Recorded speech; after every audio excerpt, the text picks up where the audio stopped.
Este tema tiene no poco que ver con lo que podría ser llamado una especie de teología de la historia, o sea, ubicar visiones, dos maneras de ver la historia, la vida, la sociedad, dos como visiones, de la que ha tratado magníficamente San Agustín.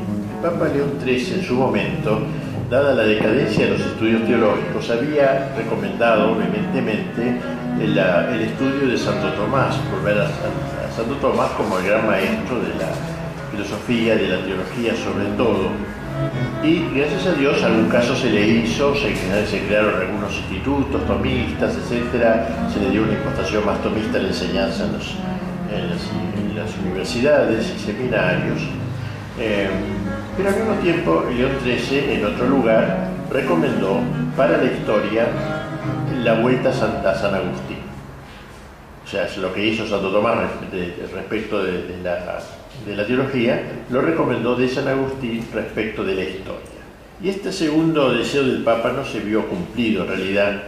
Me parece muy importante, máxime en nuestro tiempo, donde la revolución cultural en buena parte ataca por la desmemorización, la retoma de la memoria, como se dice, la memoria histórica, corrompida, tergiversada. Pues este tema tiene que ver con esto segundo, con esta visión de la historia, que nos presenta dos maneras de entender la historia y dos maneras de entender al hombre. En realidad, para enmarcar lo que vamos a decir, volvemos al famoso texto de San Agustín, que está en el portal, digamos, de su libro de Civitate Dei, que es el libro dedicado a la historia. Si bien en muchos otros lugares, hasta comentando los salmos y todo, tiene alusiones a la historia, está esa famosa frase: dos amores fundaron dos ciudades, el amor de Dios hasta el menosprecio del hombre, es decir, menosprecio quiere decir dar menos valor, menosprecio no quiere decir desprecio. La exaltación de Dios y el debido subordinación del hombre, la ciudad de Dios. Y la exaltación del hombre y el menosprecio de Dios, la ciudad del mundo. Dos ciudades, dice San Agustín, dos ciudades que se manifiestan por sus dos amores, por dos primados, el primado de Dios y el primado del hombre. La exaltación del hombre endiosado, el hombre con mayúscula. Dos amores crearon estas dos ciudades y hay un conflicto entre las dos ciudades. Pero enseguida San Agustín, que inmediatamente propasa sus propias elucubraciones, dice: estas dos ciudades no empezaron con la creación del género humano, sino que ya tienen su origen en el mundo angélico. Porque antes que Dios creara a los hombres, hizo a los ángeles, y los ángeles se dividieron en dos bandos, también ellos. Hay dos gritos, podríamos decir, de los ángeles. Uno, Micael, que en hebreo significa ¿quién como Dios? ¿Quién como Dios? Micael, San Miguel, Miguel, arcángel, ¿no? Es el nombre de él, ¿quién como Dios? O sea, el primado de Dios, y los ángeles subordinados a Dios, criaturas de Dios, reconociendo su criaturidad. Y otro grito, non serviam, no quiero servir, me niego a servir, que es el grito de Satanás, de Lucifer. Así que las dos ciudades empiezan ahí, tan lejos empieza, en el mundo angélico. Y esas dos ciudades luego también se introducen en el género humano. Caín y Abel. Caín representa la ciudad del mundo, la ciudad homicida, la ciudad asesina. Abel representa la ciudad de Dios, la ciudad nómade, peregrina. Dos ciudades, entonces. Pero bien dice San Agustín, no son cuatro ciudades, dos de ángeles y dos de hombres, son dos ciudades. ¿Por qué?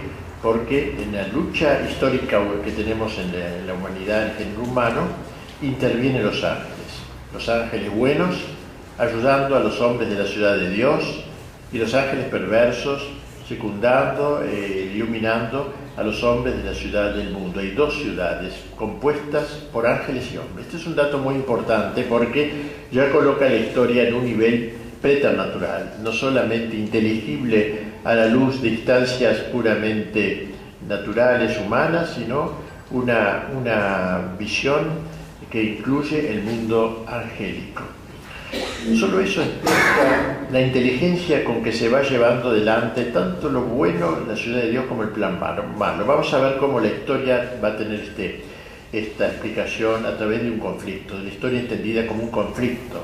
Así lo entiende San Agustín, como una lucha entre estas dos ciudades, que no son dos ciudades que geográficamente separadas, como si dijéramos una que reside en Europa y otra en el Oriente. No se puede localizar geográficamente, pero sí por su impulso, ¿no? El primado de Dios y el primado del hombre.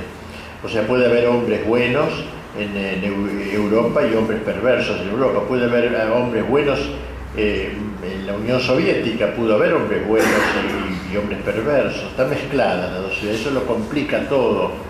No es como que decía Bush, nosotros somos el imperio del bien, qué sé yo, y es el imperio del mal. Sería más fácil ver las cosas así, pero no es así como están mezcladas. Solo la separación se hará al término de la historia. Bien, podríamos entonces considerar la historia como un gran movimiento, primero desde la creación hasta la Edad Media, donde se va gestando poquito a poco, sobre todo desde Cristo, se va gestando poco a poco la llamada cristiandad, que no es otra cosa que la expresión social de la ciudad de Dios. Y a partir del Renacimiento, sobre todo, comienza este movimiento de abandono, de apostasía, etcétera, que va a concluir en la aparición del Anticristo y la terminación de la historia. ¿Sí? Las dos ciudades tienen un despliegue histórico. Vemos como cuando comienza el cristianismo en Roma y las persecuciones del Imperio Romano, ahí obviamente había cristianismo, quien lo puede dudar, había héroes, mártires, pero no había cristiandad. ¿Por qué? Porque ¿qué es la cristiandad? No es lo mismo cristiandad que cristianismo. Cristianismo es la práctica religiosa del hombre individual, la concepción religiosa del hombre individual. La cristiandad es cuando el Evangelio impregna el orden temporal, es otra cosa.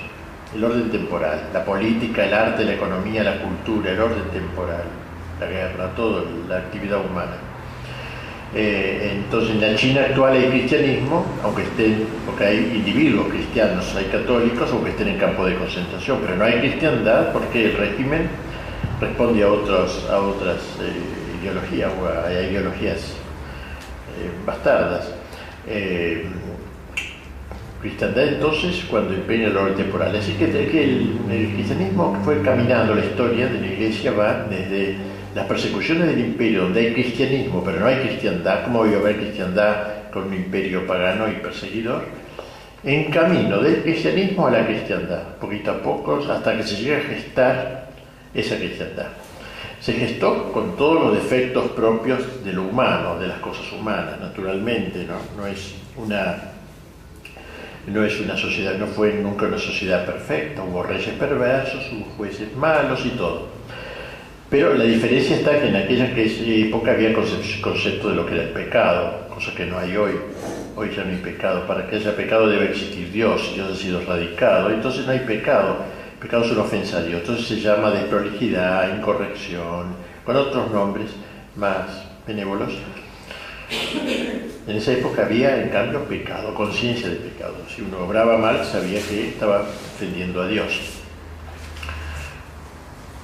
La cristiandad se caracterizó entonces por esa impregnación, única casi de las pocas que se dio en la historia. Podría haber alguna otra cristiandad en el Oriente, Bizancio, pero la más clara es la que se dio en Europa, más o menos entre los siglos XI y XIV. 3 siglos duró esa preparación. Ya comenzó en Carlomagno antes, ¿no? Carlomagno leía, tenía bajo el brazo el libro de Civitate Dei, justo el libro de San Agustín, era su libro de cabecera. Se fue gestando y llegó el momento ese. El Evangelio impregna el orden temporal, impregna la política, por ejemplo. Y tenemos reyes santos como San Luis, como San Fernando de España, como San Vladimir de Rusia, como San Esteban de Hungría, un montón de reyes santos que dan una forma muy especial, en donde la realeza era entendida como una vicaría de Dios. El rey era el vicario de Dios en el orden temporal.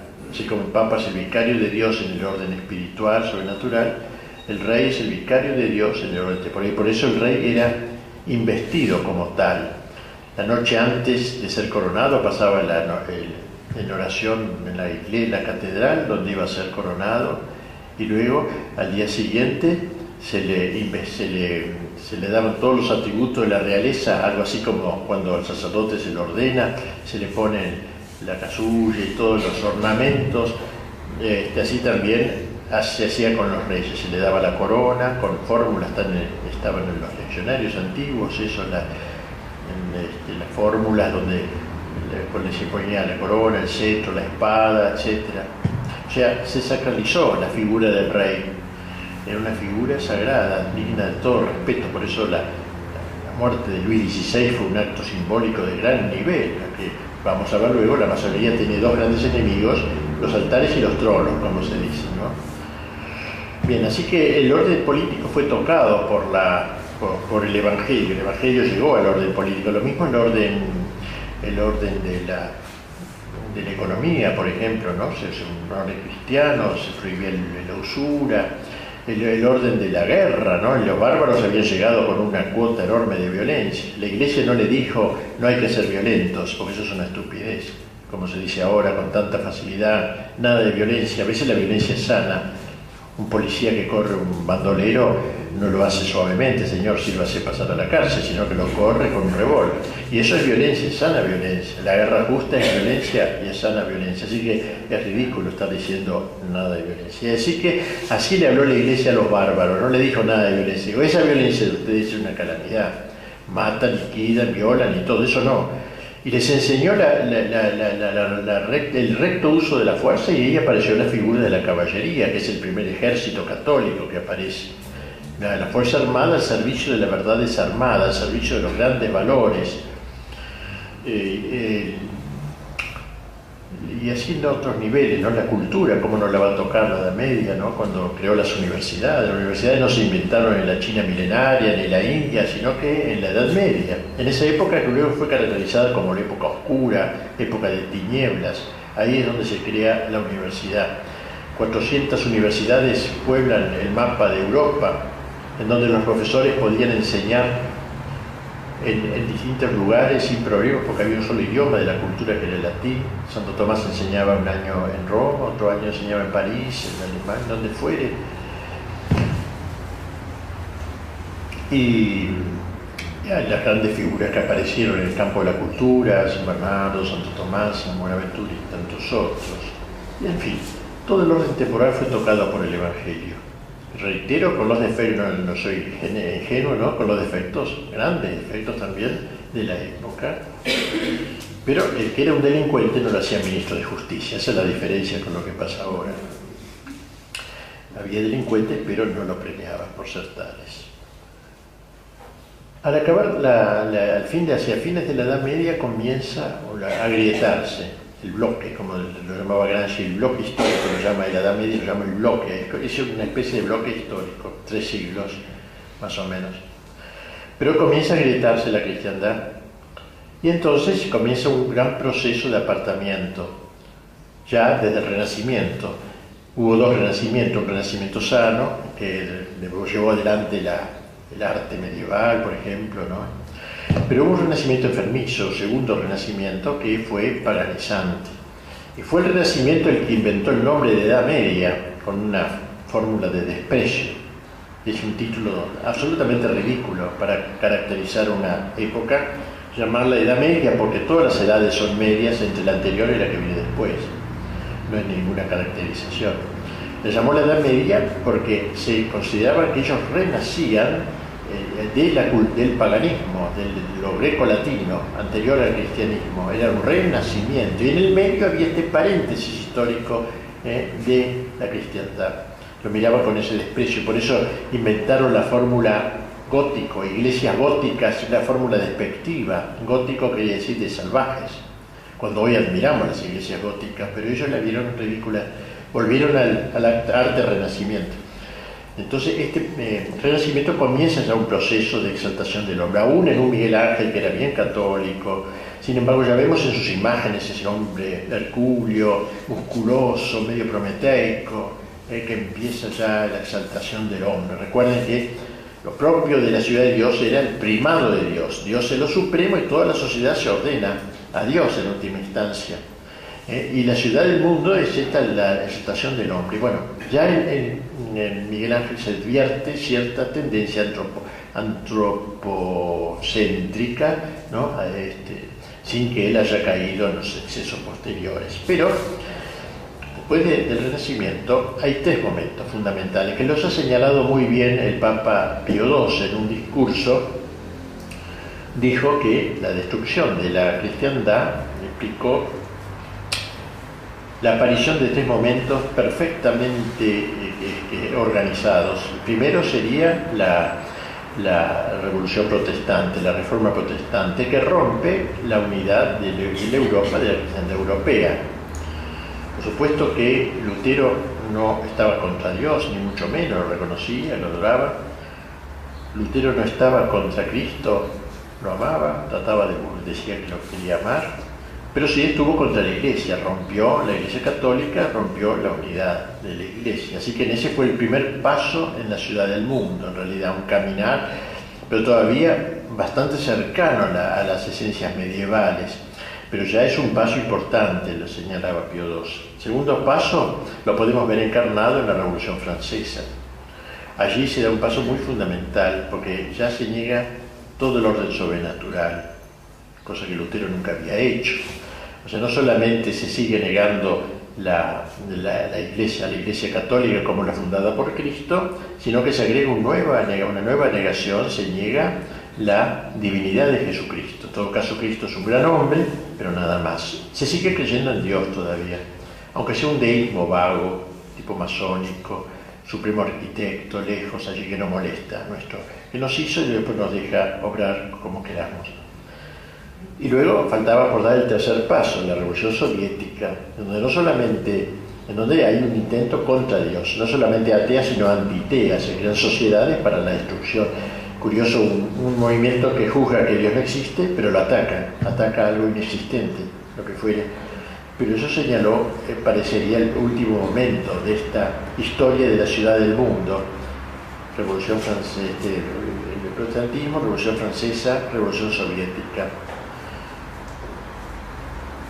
Esta visión de la historia me parece que es muy fiel al espíritu agustiniano. Como decíamos, los ángeles malos están unidos a la ciudad del mundo. Es demasiado inteligente el proceso de la revolución anticristiana, es demasiado inteligente como para haber sido gestados por puros hombres. Hay una mente preternatural. No es que un grupito de personas en el siglo XVI dijeron vamos a hacer una revolución en 3 estadios, tal, cual y cual. No, Lutero no tenía ni idea de lo que vendría después. Ni la Revolución Francesa sabía lo que venía después. Pero hay un orden demasiado lógico como para ser meramente humano, demasiado concatenado. Primero, Iglesia no, Cristo sí, Dios sí. Segundo, Iglesia no, Cristo no, Dios sí. Tercero, ni Iglesia, ni Dios, ni Cristo, nada. Todo eso queda destruido.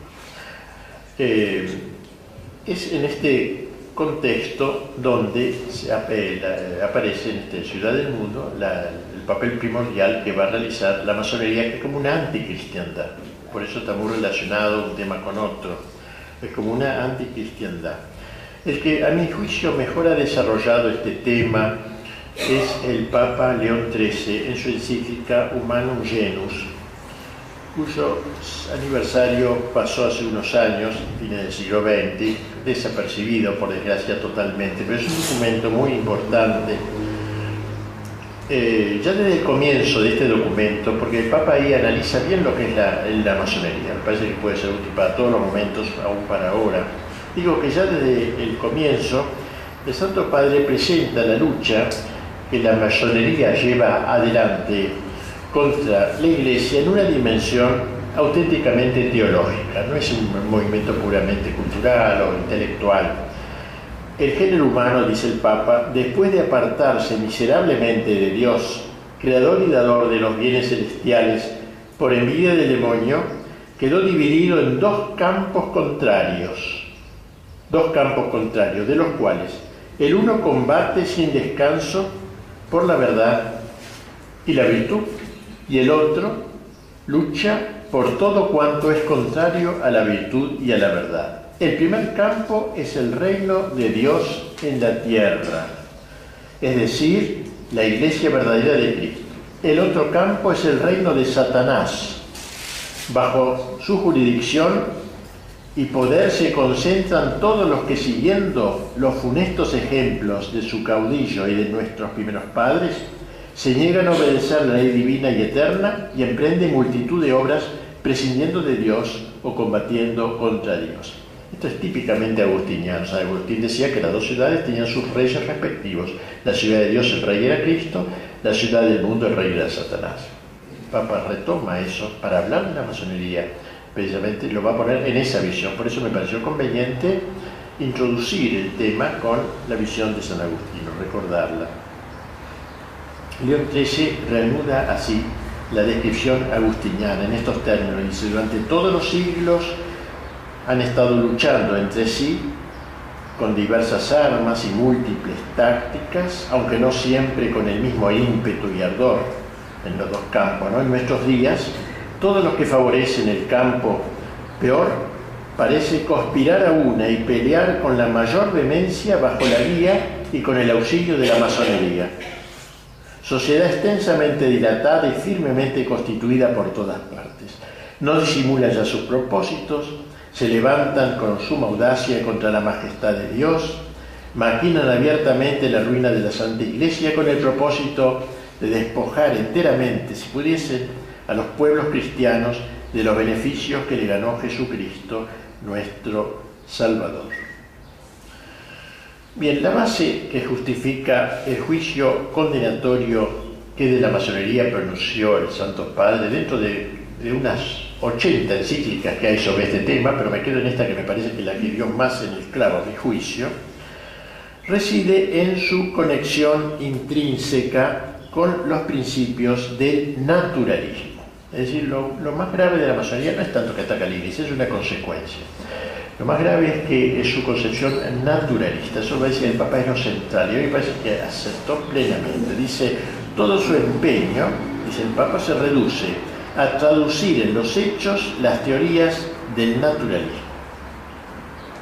Es decir, la negación del orden sobrenatural. Todo es natural. Todo está en este campo de la tierra, digamos así. Pasa luego el pontífice a señalar los diversos aspectos que caracterizan este naturalismo y se trasuntan en la cosmovisión de la masonería. El principio fundamental de los que profesan el naturalismo es, dice el Papa, que la naturaleza humana y la razón natural del hombre han de ser en todo soberanamente absolutas. O sea, la razón del hombre no depende de nada superior, de ninguna revelación, ni la razón, ni la naturaleza humana no depende de nada sobrenatural. Todo es soberanamente absoluto. De ahí el culto que la masonería rinde a la razón. Siempre hablan de la razón, no hay documento de la masonería que no habla de las luces de la razón, cerrándose a toda verdad que en una u otra forma pudiera trascender la razón, ya que dicha verdad, en el caso de existir, implicaría un menoscabo de su soberanía.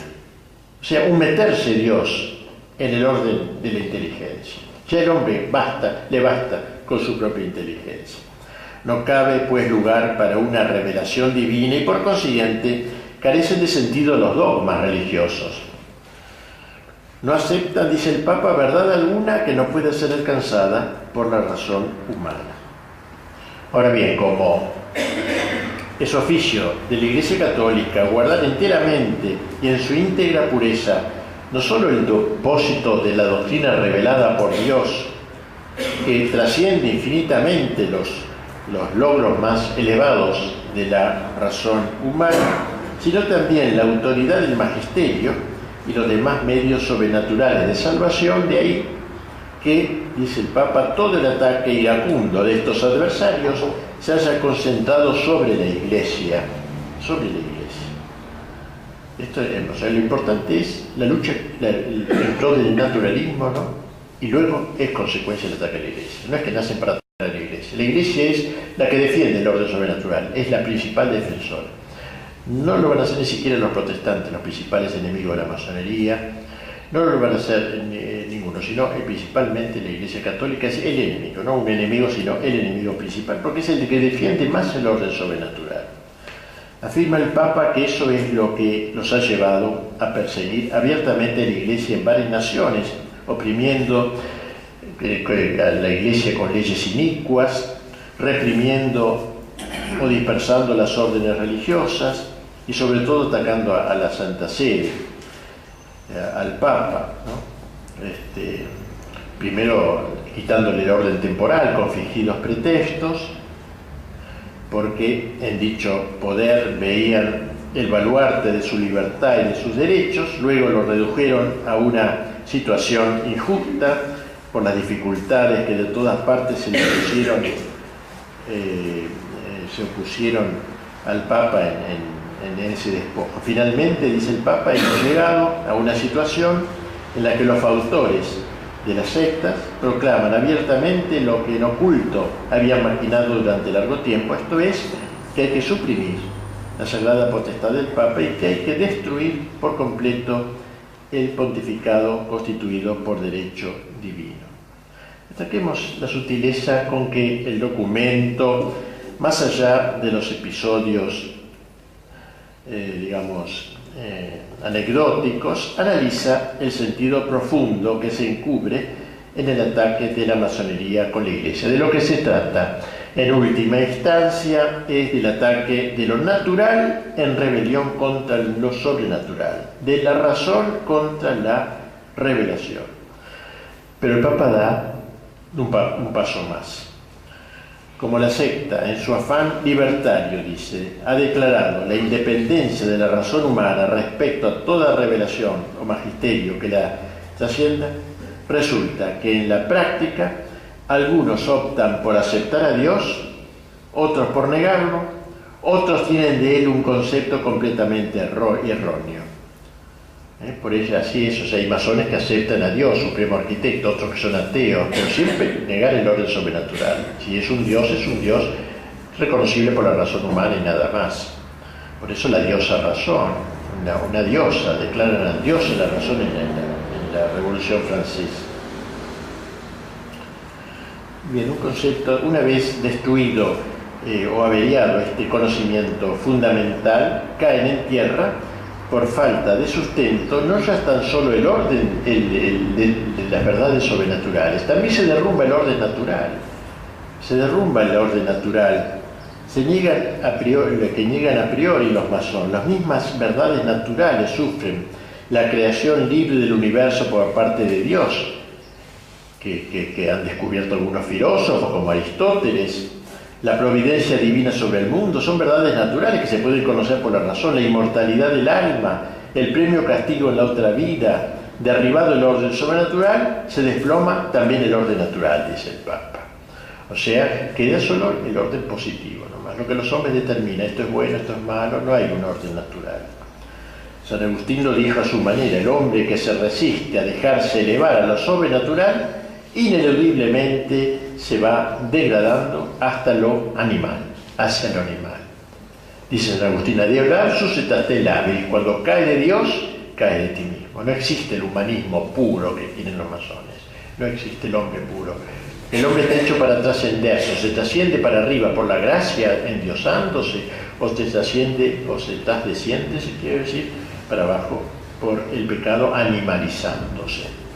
Hay dos palabras griegas muy parecidas, y no me quiero dejar influir por Grondona en esta semántica, digamos, dos palabras muy parecidas, una sola letra diversa, griego, pero indican precisamente estas dos salidas del hombre. La primera es theosis. Theos quiere decir Dios, teología, theos, y la terminación sis en griego significa movimiento hacia. Theosis, por tanto, es movimiento hacia Dios. Es justamente el hombre que por la gracia se eleva, se endiosa en cierto modo por la gracia. Y si le agrego una letra, theriosis, en vez de theosis, una R, theriosis, significa animalización. Ther significa bestia, animal en griego. O sea, o hay theiosis o hay therios. O el hombre se endiosa o se animaliza. No cabe el hombre químicamente puro. Por eso en la parábola del hijo pródigo, aquel chico que quiso correr la aventura de la libertad desbocada, acabó, ¿dónde acabó? Acabó cuidando cerdos, envidiando incluso a los cerdos porque tenían la comida que él no podía comer. Así que entonces no resulta posible establecerse de manera definitiva en un orden puramente racional, como dicen ellos, los masones, clausurado a toda trascendencia. Al cerrarse a lo suprarracional, el hombre se vuelve infrarracional.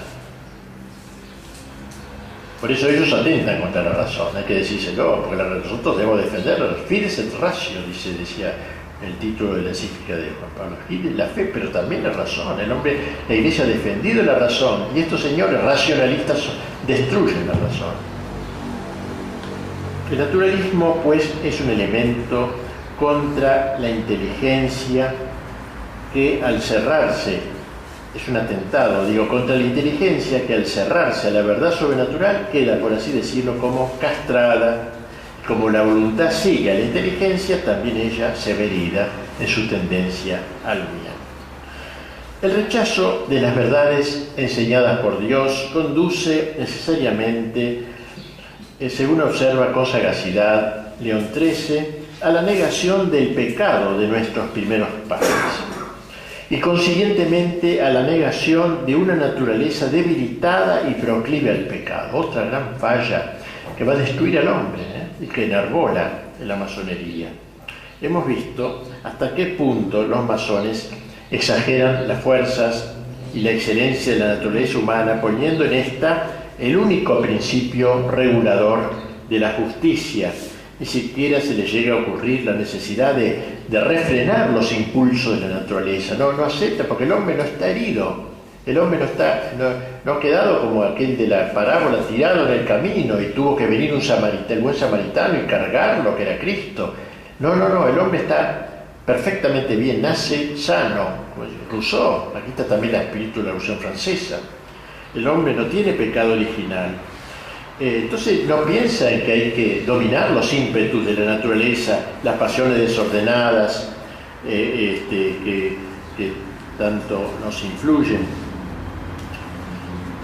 sino que hay que dejarse llevar en realidad, ¿no? No hay un combate interior, no hay una lucha interior de ningún género. El hombre, entonces, con la sola fuerza de su voluntad, es capaz de adquirir la rectitud natural, la plenitud, de alcanzar la plenitud esa natural, que es la única concebible, así como por la sola fuerza de su razón puede alcanzar la plenitud de la verdad.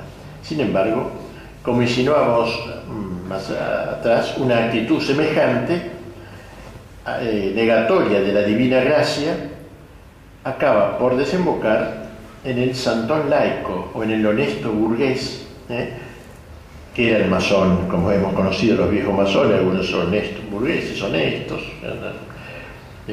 tratan de no infringir las leyes generales de la sociedad que se esperaba. Si no era ese honesto burgués, sino es un hombre abiertamente desenfrenado. Por esto, dice el Papa, vemos el ofrecimiento público a todos los hombres de innumerables estímulos, de las pasiones, periódicos y revistas sin moderación ni vergüenza alguna, obras teatrales extraordinariamente licenciosas. Al obrar así, proceden criminalmente, pero son consecuentes consigo mismos todos los que suprimen la esperanza de los bienes eternos y la reducen a los bienes caducos, hundiéndola en la tierra.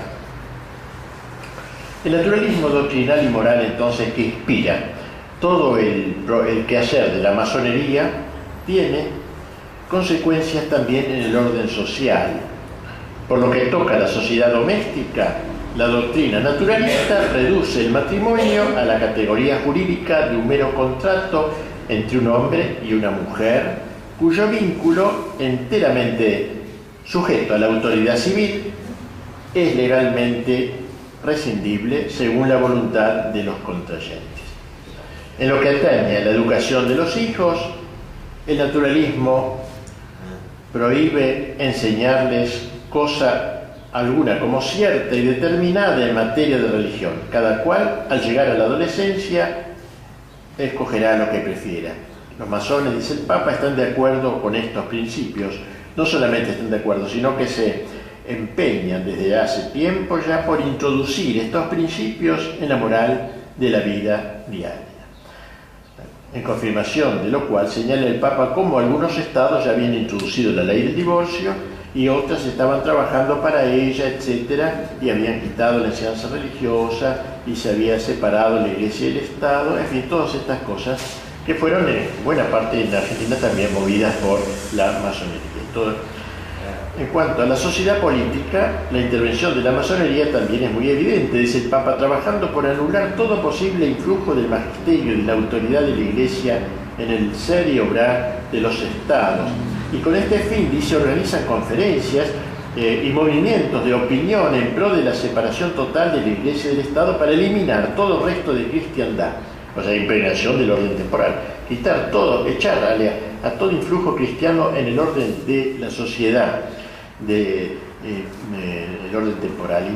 Excluyen así, dice, de la legislación y de la administración pública el influjo saludable de la religión católica, de lo cual se sigue la tesis de que la constitución total del Estado debe establecerse al margen de las enseñanzas de la Iglesia. Todavía en el ámbito de la política sostienen la total igualdad de los ciudadanos sin distinción alguna y la autoridad elegida, la autoridad del pueblo, famoso la soberanía del pueblo que inventó la Revolución Francesa, ya no es más, como decíamos en la cristiandad, el rey es el vicario de Dios en el orden temporal, sino que la autoridad viene de abajo, contrariamente a lo que Cristo le dijo a Pilato, no tendría su autoridad si no te hubiera sido dado de lo alto, dada de lo alto. Pero en cambio ellos de lo bajo, y por eso pueden poner una autoridad, remover la autoridad a su arbitrio.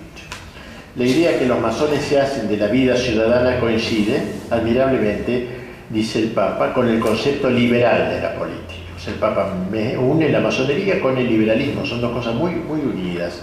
Más aún, el liberalismo es un hijo directo de la masonería, es la concreción del naturalismo masónico en el ámbito de la política. Pero la fecundidad de la masonería no se agota en el liberalismo. El Santo Padre, adelantándose en cierta manera en lo que la historia demostraría con los hechos, ya que esto lo escribió antes de la aparición de este fenómeno, enseña que la masonería, al engendrar el Estado liberal, preparaba el camino al socialismo marxista. Dice el Papa, estos cambios y estos trastornos son los que buscan de propósito, sin recato alguno, muchas asociaciones comunistas o socialistas. La masonería, que favorece en gran escala los intentos de estas asociaciones y coincide con ellas en los principios fundamentales de su doctrina, no puede proclamarse ajena a los propósitos de aquellas. Bien, la masonería entonces solo puede ser entendida a fondo si se la considera en el contexto del gran proceso de desacralizador que comenzó a fines del siglo XIV. La Edad Media, a pesar de todos sus defectos, logró plasmar la cristiandad, descrita con tanta expresividad por el mismo León XIII en otra encíclica suya, Immortale Dei, donde el Papa dice, hubo un tiempo, lo dice con cierta nostalgia, ¿no? Como decimos, hubo un tiempo, así empieza este texto, hubo un tiempo en que la filosofía del Evangelio, o sea, el Evangelio, gobernaba los estados. Entonces, aquella energía propia de la sabiduría cristiana, aquella su divina virtud, había penetrado profundamente en las leyes, instituciones y costumbres de los pueblos, en todos los órdenes y problemas del Estado, cuando la religión fundada por Jesucristo, colocada firmemente sobre el grado de honor y de altura que le correspondía, florecía en todas partes, secundada por el favor de los príncipes y por la legítima tutela de los magistrados, y el sacerdocio y el imperio, concordes entre sí, departían con toda felicidad en amigable consorcio de voluntades e intereses. Organizada de este modo, la sociedad civil produjo bienes muy superiores a toda esperanza. Todavía, dice el Papa, subsiste la memoria de ellos y quedará consignada en un sinnúmero de monumentos históricos, ilustres e indelebles, que ninguna corruptora habilidad de los adversarios podrá nunca desvirtuar ni oscurecer. es triste decirlo, o sea, ¿qué queda de la cristiandad? Unos monumentos. Esta catedral de Chartres, allí, esta colonia en Alemania, catedral Colonia en Alemania, esto es lo que queda, monumentos, que nadie podrá negar. Ahí está. Yo le recomendaba a mis seminaristas en Paraná, cuando iban a Roma, algunos a hacer estudios, ustedes estudien, sí, no le soltaba la vagancia, pero lo más importante de Europa es ver todos esos monumentos. Y eso es una cosa, como decía Dostoyevsky, yo cuando llegué a Europa y vi esas catedrales y esas ruinas, me caí en el suelo, me caía y besé esas piedras, ¿no? Esas piedras de la cristiandad. Y todo eso ha desaparecido, ¿no? Hubo un tiempo, decía el Papa, por eso, ¿no? Todavía subsiste la memoria de ellos. Y bueno, recordar la memoria también intelectualmente, como lo hacemos acá, no solamente a través de los edificios. Me acuerdo Rodin, el gran escultor, después de Miguel Ángel, los más grandes de la historia, cuenta en un libro que se llama Las Catedrales de Francia, va contando lo que iba recorriendo y comentando. Cuando llegué a Chartres, dice, vi esa catedral. Y yo, cuando vi eso, como Dostoyevsky, caí de rodillas, me sentí un enano frente a su gigante. Cómo el Renacimiento pudo burlarse de lo gótico, ¿no? Bien, la destrucción de todo el resto de cristiandad, podríamos decir, la destrucción de todo el resto de la cristiandad, es ahí el gran designio de la masonería, ese es el fin de la masonería. Bien, el Papa entonces habla luego de la necesidad de enfrentar esta situación, enfrentar la masonería. Hay una reacción. Esta reacción exige una buena cuota de sagacidad, dice el Papa, porque son muy inteligentes. Tenemos que enfrentarnos con un enemigo astuto y doloso, que halagando los oídos de los pueblos, libertad, igualdad, fraternidad, y de los gobernantes, se ha cautivado a los unos y a los otros con el cebo de la adoración y de las suaves palabras. Por tratarse de un enemigo taimado, uno de los deberes principales de la lucha contra la masonería será el desenmascararla, dice el Papa. Descubrir que detrás de esas lindas palabras, el derecho del hombre, lo que se esconde. Nos hemos tragado todo un vocabulario que proviene del enemigo. Proviene de la Revolución Francesa. Cuando la Revolución Francesa habló de derecho del hombre, lo hacía en contraposición a los derechos de Dios. Cuando la Revolución Francesa habló de la soberanía del pueblo, lo hacía para negar la soberanía de Dios. Y hoy nos tragamos las palabras, queriendo cristianizarlas. Pero eso no es el proceso. Eso es tragar el cebo, mordar el anzuelo, como diría el Papa. Y así el Papa, entonces, dirigiéndose hacia a los obispos, los exhorta a que abran los ojos, especialmente de la juventud. ¿Alguno lo ha visto hacer esto? Yo, por lo menos, no. Consagrando a su educación la mejor parte de sus esfuerzos. Nunca harán demasiado en orden, dice el Papa, a preservar a la adolescencia en las escuelas y maestros que puedan inculcarle el aliento malsano de la masonería. Habrá que incluir en la enseñanza de la doctrina la exposición de la perversidad de la masonería, de modo que todos, dice el Papa, puedan precaverse de las artimañas que suelen emplear para sus dañados propósitos. Y termina el Santo Padre esta notable encíclica, muy visionaria me parece a mí, elevando sus ojos a Nuestra Señora y a los santos para lograr su intercesión en esta lucha frontal. Tomemos como auxiliadora y mediadora a la Virgen María, Madre de Dios, ella que venció a Satanás desde el momento de su concepción, despliegue su poder contra todas las sectas impías en que se ven revivir claramente la soberbia contumaz, la indómita perfidia y los astutos engaños del demonio. Pongamos por intercesores al príncipe de los ángeles, San Miguel, vencedor de los enemigos infernales, a San José, esposo de la Virgen Santísima, celestial patrono de la Iglesia Católica, a los grandes apóstoles San Pedro y San Pablo, sembradores e invictos defensores de la fe cristiana. Bien, este es el resumen, la magnífica encíclica de León XIII sobre la masonería Humanum Genus. Podríamos decir entonces que la historia se encuentra en este momento de triunfo masónico generalizado en todo el mundo, va logrando punto por punto todos sus planes. hemos llegado al término de la historia. Bueno, esto ya es más difícil, ¿no?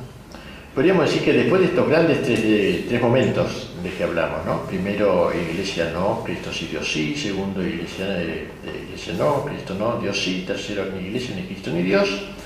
Parece que ya no se puede ir más allá. Sin embargo, creemos que hay un paso más. No será un cuarto paso, pero es como un colofón de todos estos pasos, dado una cosecha. Eso sería el nuevo orden mundial, que se está proyectando, que se está llevando adelante, y que lo ha desarrollado, a mi juicio, el que mejor lo ha desarrollado ha sido Fukuyama, un autor norteamericano, apellido japonés, secretario de Bush, del padre del primer Bush, el primer presidente. Él escribió un libro explicando qué era el nuevo orden mundial, muy interesante, donde va mostrando que esto va triunfando paso a paso, que hemos llegado ya a una plenitud histórica, claro, la plenitud masónica, podríamos decir nosotros, ¿no? Él no habla de la masonería, la plenitud histórica, ya el hombre se escribe con mayúsculas, ya no es más el hombre, pobre hombre medieval, ahora es el hombre soberbio, prometeico, el hombre de la Torre de Babel, que ha puesto los peldaños de su soberbia para igualar a Dios, seréis como dioses. Y él dice que quedan algunos enemigos, dice Fukuyama, todavía no se ha logrado plenamente el orden mundial, quedan algunos enemigos. La familia, dice, por ejemplo, las patrias y la religión. Estos son los tres enemigos que hay que erradicar. La familia, ya no por qué que tiene que ver la familia con este asunto, o sea, la familia entendida cristianamente, ¿no? Se comprende, la familia esa. Porque esa familia, en realidad, está, al hablar de una fidelidad hasta la muerte, como lo entiende el cristianismo, la familia cristiana, destruye el carácter libre de los contratos libres que uno puede rescindir cuando quiera. Como ahora se decía, se estaba proyectando acá en Argentina un matrimonio por cada 2 años. Cada 2 años hay que renovarlo. Después vendrá un progresista y ya cada año, que va progresando la historia, ¿no? Cada vez más. Y así, entonces, él decía que la familia, si la familia se convertía en un mero contrato, no era enemigo, un mero contrato rescindible no era enemigo, era lo que dicen los masones. La patria, ¿por qué es enemiga las patrias del nuevo orden mundial? Porque el nuevo orden mundial justamente homogeneiza encuentra a todo el mundo, ¿no? Las patrias son un atentado contra eso. Y la religión, te cuento, lo esencial del nuevo orden mundial, dice Fukuyama, el cual sigue a Hegel, a los pensadores alemanes, pero también a Marx. Me llama la atención eso, siendo bien liberal. Él, a Marx lo pone como un antecesor y bien lo hace perfecto, porque es un antecesor de todo esto. Hay que realizar entonces ese proceso de la iglesia, de destrucción del orden religioso. ¿Por qué? Porque el nuevo orden mundial y la modernidad es inmanentista. Esta es una idea de Gramsci también. La quinta esencia del marxismo, dice Gramsci, no es la lucha de clases, es la inmanencia, que es el mismo ideal de la Revolución Francesa. Por eso digo, hay una continuidad, la inmanencia. ¿Qué es la inmanencia? Inmanere significa permanecer en la actitud del hombre que vive en esta tierra como si esta fuera su patria definitiva. Esto lo va a idear, a pensar la Revolución Francesa, pero también la soviética, porque ¿qué dijo Marx? El paraíso en la tierra. El paraíso no es allí que no existe, en el más allá, sino acá, en la tierra. Entonces, lo que hay que lograr es la religión, al hablar de la trascendencia, que es lo contrario, trans es atravesar, transatlántico, cruzar el Atlántico, está atentando contra un principio fundamental que es el inmanentismo, ¿no? Y por eso la religión, más la cristiana, la católica, lo dice expresamente, principalmente la católica. Ahora, después agrega algo todavía más horrible, dice, de todos modos, las patrias podrán conservarse, y la religión también, con una condición. ¿Cómo se conservaría la patria? ¿Cómo permitiríamos nosotros que se conservaran las patrias? Bueno, no lo dice con estas palabras, pero la idea. Si las patrias renuncian a su ser nacional, a sus tradiciones nacionales, a sus fronteras casi, a sus héroes, a sus santos, y se limitan a lo anecdótico, ahí sí la podemos aceptar.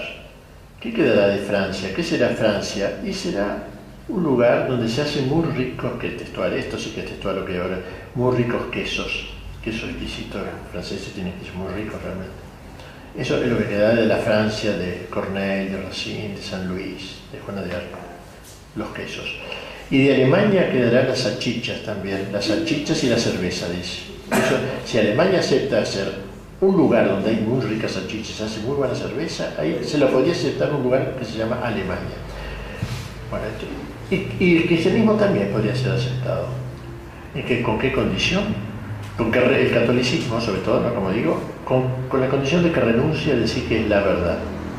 O sea, que diga que es una verdad, una más en la sociedad, como una especie de club, una entidad dentro de la sociedad. Pero esto no, así como las partes no pueden consentir en esa condición que le pone Fukuyama, menos la iglesia puede consentir, sería una iglesia adúltera, una iglesia que echa agua bendita sobre la modernidad, sobre la masonería. No podría ser, ¿no? Porque Cristo no dijo yo soy una verdad, dijo soy la verdad, y esto es, no sé, no podemos salir de ello. Entonces, me parece que el orden mundial está en esta corriente de la revolución anticristiana, podemos así titular la revolución anticristiana, ¿no? Digamos, con mayúscula revolución y con mayúscula anticristiana, porque así como antes fue toda una preparación de la cristiandad hasta llegar a la Edad Media, ahora es todo un proceso de la revolución anticristiana, de exaltación del hombre y de disminución y expulsión de Dios de la sociedad, si fuera posible, ¿no? Para terminar, debemos decir que esto no nos debe llevar a renunciar a la cristiandad. Hoy hay muchos incluso católicos, incluso sacerdotes y obispos, yo he oído de pocos obispos, he oído esto, que ya no hay que hablar más de cristiandad. Hay que hablar. Una cosa es que no podamos realizarla de hoy a mañana, obviamente, pero tampoco se realizó del Imperio Romano en la Edad Media, pasaron 8 siglos para realizarla, pero se la proyectó. Nunca se renunció a que Cristo reine en la sociedad, porque eso no es invento nuestro. Hay dos gritos en la historia que explican la historia, ¿no? Uno, es necesario que Cristo reine, que lo dice San Pablo en una de sus epístolas. Otro grito, que está en una parábola, no queremos que este reine sobre nosotros. Hay dos gritos, y eso explica toda la historia, desde el punto de vista teológico. Nosotros no podemos renunciar a que Cristo reine. Como decía el cardenal Pi, esta es la política del Padre Nuestro. ¿Por qué del Padre Nuestro? El Padre Nuestro dice en una de sus peticiones, hágase tu voluntad, así en la tierra como en el cielo. En la tierra, en los parlamentos, en los colegios, en las universidades, en la milicia, en el ejército, en las Fuerzas Armadas. No podemos renunciar. Ahora que yo sé que no son los 5 decretos con los que se crea una cristiandad, pero no hay que renunciar. Porque ¿qué está haciendo el enemigo? Primero destruyó la cristiandad, hubo un tiempo, decía León XIII, ¿no? Ya está, queda monumento nomás. Ahora ¿qué está haciendo? Destruyendo el cristianismo en los corazones ya, o sea, liquidó al Cristo, al Evangelio en la sociedad, y ahora ataca al Cristo en los corazones, para erradicarlo totalmente. Cuando este proceso termine, y que va avanzando a pasos agigantados, particularmente porque en la medida en que no encuentra resistencia, ni en la iglesia siquiera, ni resistencia condigna, digamos, ¿no? Alguna resistencia suelta, pero el avance es cada vez más rápido, como decía el mismo León XIII, más grave que la audacia de los malos es la cobardía de los buenos. Y en este grado avanza el enemigo, entonces digo, cuando este avance se haga ya, si es que no hay un freno, un cambio en la historia, nosotros debemos buscarlo aunque no lo logremos, llegará el momento del fin de la historia. Y con esto termina un poco esta visión un poquito panorámica de la historia, de Génesis al Apocalipsis, digamos, con la aparición del Anticristo, que da todo su sentido al resto. Así como Cristo es la recapitulación, como dice San Pablo, de todo el bien de la historia, el Anticristo será como el recapitulador de todo el mal de la historia. Y el Apocalipsis pinta esa época, precisamente, Santo Tomás dice que probablemente el Anticristo sea un político, o sea, es un dirigente en el orden, una especie de emperador mundial. Y la iglesia quedará reducida a un pequeño resto, dice el Apocalipsis. Y la mayor parte de la gente va a echar agua bendita sobre este mundo. Un sector de la iglesia adúltera echará agua bendita sobre sobre el Anticristo. Así lo pintan varios autores cuando hablan de estos temas, ¿no? pero vendrá un grupo que resiste, y cuando menos se espere vendrá la venida de lo alto, que vence al anticristo, etc. Pero yo tengo la impresión que la historia va en esa dirección, a no ser que haya, que el padre Membiel me decía una vez, bueno, a lo mejor Dios quiere tirar una bomba en París, otra bomba en Nueva York, otra bomba en Buenos Aires, la gente diga, pésame Dios mío, me arrepiento, etc., y empiece de nuevo eso no lo sabemos cuando termina, pero si esto sigue más o menos así, da la impresión que estamos en tiempos bastante terminales. Bueno, con esto queda dado una especie de visión de la historia, las dos concepciones, la concepción de la iglesia hecha cristiandad, la concepción de la masonería que quiere destruir la cristiandad y luego el cristianismo, y punto final. Gracias.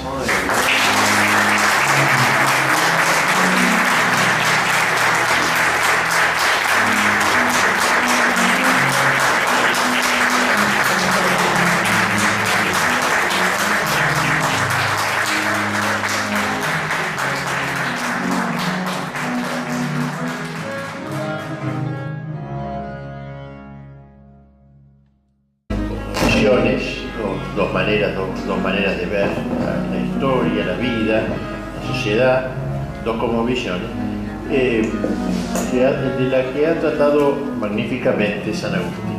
El Papa León XIII en su momento, dada la decadencia de los estudios teológicos, había recomendado vehementemente el estudio de Santo Tomás, volver a Santo Tomás como el gran maestro de la filosofía, de la teología sobre todo. Y gracias a Dios algún caso se le hizo, se crearon algunos institutos tomistas, etc. Se le dio una impostación más tomista a la enseñanza en las universidades y seminarios. Pero al mismo tiempo León XIII, en otro lugar, recomendó para la historia la vuelta a San Agustín. O sea, lo que hizo Santo Tomás respecto de la teología, lo recomendó de San Agustín respecto de la historia. Y este segundo deseo del Papa no se vio cumplido en realidad. Me parece muy importante, máxime en nuestro tiempo, donde la revolución cultural en buena parte ataca por la desmemorización, la retoma de la memoria, como se dice, la memoria histórica, corrompida, tergiversada. Por eso este tema tiene que ver con esto segundo, con esta visión de la historia, que nos presenta dos maneras de entender la historia y dos maneras de entender el hombre. En realidad, para enuclear, enmarcar lo que vamos a decir, volvemos al famoso texto de San Agustín, que está en el portal, digamos, de su libro de Civitate Dei, que es el libro dedicado a la historia, si bien en muchos otros lugares, hasta comentando los salmos y todo tiene alusiones a la historia. Está esa famosa frase: dos amores fundaron dos ciudades, el amor de Dios hasta el menosprecio de Dios. Y a partir del Renacimiento, sobre todo, comienza este movimiento de abandono, de apostasía, etcétera, que va a concluir en la aparición del anticristo y la terminación de la historia. ¿Sí? Las dos ciudades tienen un despliegue histórico.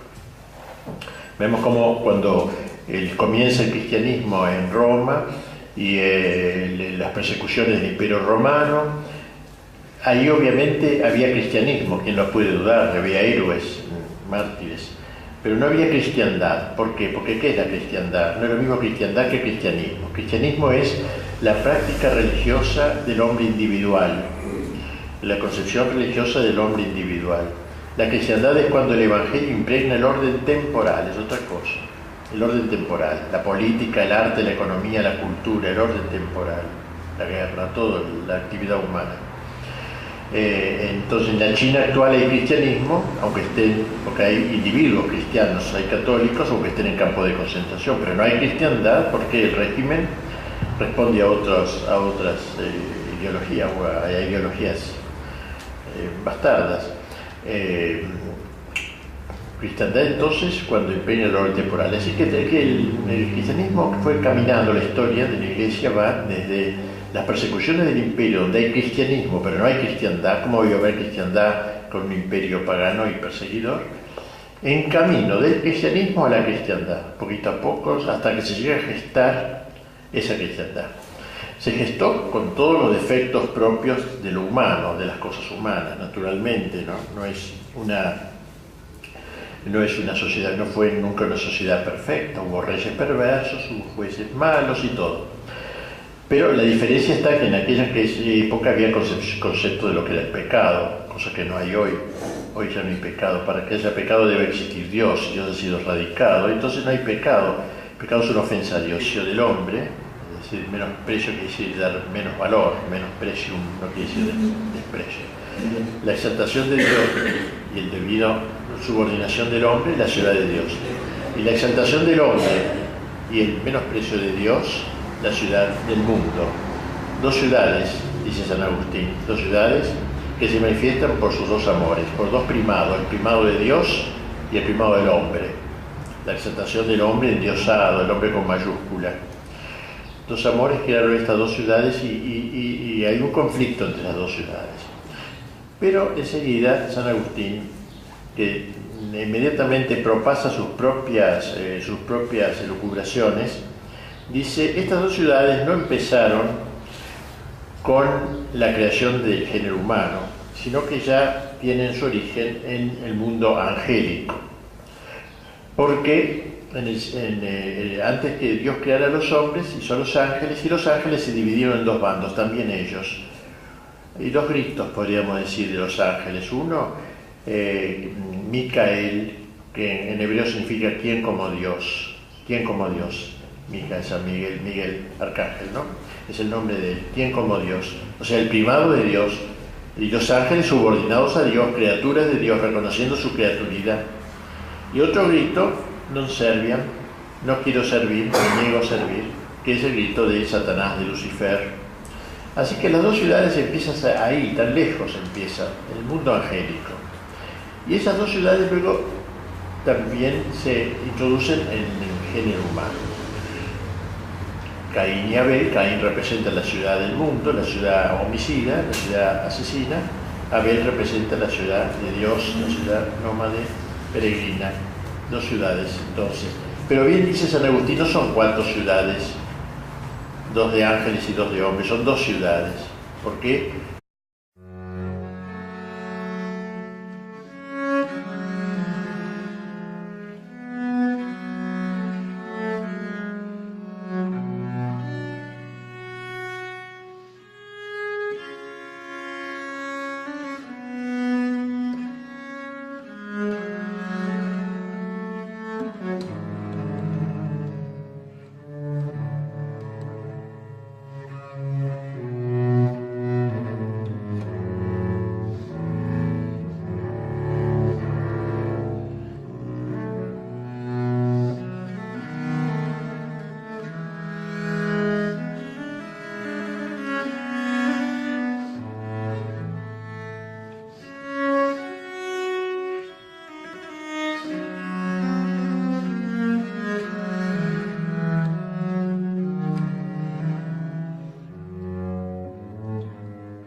Este tema tiene no poco que ver con lo que podría ser llamado una especie de teología de la historia, o sea, ubicar, porque en la lucha histórica que tenemos en la humanidad, en el género humano, intervienen los ángeles buenos ayudando a los hombres de la ciudad de Dios, y los ángeles perversos secundando, iluminando a los hombres de la ciudad del mundo. Hay dos ciudades compuestas por ángeles y hombres. Este es un dato muy importante porque ya coloca la historia en un nivel preternatural, no solamente inteligible a la luz de instancias puramente naturales, humanas, sino una visión que incluye el mundo angélico.